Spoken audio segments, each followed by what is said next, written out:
I don't actually think I've had anything Egyptian cotton before, and this duvet cover was sent for my review, and we are going to check it out. I wish you could feel this. I get all the rave now about the Egyptian cotton. This feels so soft, so lovely. This is a 3-piece set. This one is a king duvet. You of course can get all the different sizes, and it comes in a bunch of different colors. So here are the 2 pillowcases right here, and of course just your typical slide in your pillow, and then you can tuck it underneath there. But yeah, so these are for the king size pillows, which is nice. They are nice and large.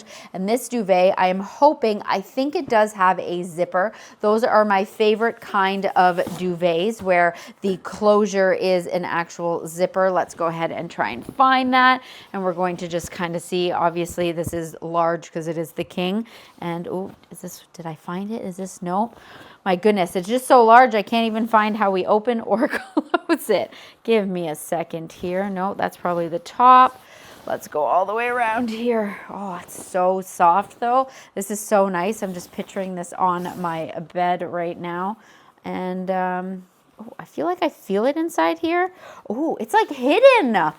Oh, that's even better. So it is a zipper. Okay, so I was totally touching it, but because I couldn't like find it, like so right here, so you've got that great zipper inside here, and then I love that. So when you're not using it, it just folds over like this, so you're not even going to feel that. Even though the zipper is at the bottom at our feet, sometimes, you know, nobody wants a zipper like smacking them. And let's see if the corners have any ties, and they definitely do. Obviously, we need that to be tying our duvet in place, which is absolutely fantastic. So yeah, really nice, super soft. As I said, it comes in all the different colors, and I love that it is a 3-piece coming with the pillowcases too.